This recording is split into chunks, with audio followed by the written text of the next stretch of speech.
પાલનપુરમાં આજે ટ્રાફિક નિવારણ સમિતિ ધરણા પર ટ્રાફિક નિવારણ સમિતિના જશવંતસિંહ વાઘેલા અને કૌશલ એમ જોશીએ જણાવ્યું હતું કે બાયપાસ બનવામાં બાધા બનતા પ્રશ્નોનું ત્વરિત નિરાકરણ કરવામાં આવે તે માટે પરમિશન લઈ સવારે 10 થી સાંજે 4 વાગ્યા સુધીના એક દિવસ ધરણા કાર્યક્રમ રાખ્યા છે, જેમાં શહેરમાં ભારે વાહનો પર પ્રતિબંધ મૂકવામાં આવે, વૈકલ્પિક રસ્તાઓ પર ભારે વાહનો ડાયવર્ટ કરવા, શહેરના રસ્તા પર દબાણો દૂર કરી રસ્તા ખુલ્લા કરવા, વિવિધ ઓથોરિટીની સામે દાવો અને પીઆઈએલ કરવા, સીપીસીની જોગવાઈ 80 મુજબ નોટિસ વેવ કરવામાં આવે, ઓવરબ્રિજ અને અંડરપાસ બનાવવામાં આવે. ધરણા બાદ કલેક્ટરને આવેદનપત્ર આપીશું અને સમિતિ દ્વારા મિસકોલ લોન્ચ કરવામાં આવ્યો હતો. તે મિસકોલનું લિસ્ટ સાથે આગામી દિવસોમાં મુખ્યમંત્રીને આપીશું.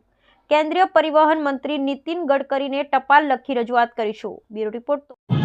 આજે ટ્રાફિક નિવારણ સમિતિ દ્વારા એક દિવસના પ્રતિક ધરણા પર અમે અને અમારી ટીમ સાથે બેઠા છીએ કલેક્ટર ઓફિસના ગેટ બહાર.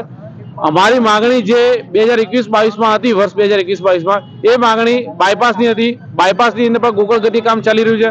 પ્લસ અમે શહેરની મધ્યમાં અંડરપાસ અને ઓવરબ્રિજ બંનેની પણ અમારી માગણી છે જ.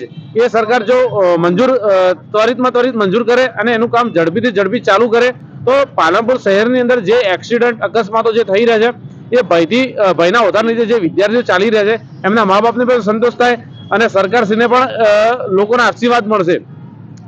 જે અમે આ આંદોલન લઈને ચાલ્યા છીએ એની અંદર પાલનપુર શહેરની જનતા દ્વારા અમને ખૂબ સારો પ્રતિસાદ મળી રહ્યો છે. એની અંદર 15,000 પ્લસ અમને મિસકોલ, 1,000 પ્લસ મેસેજ આવી રહ્યા છે.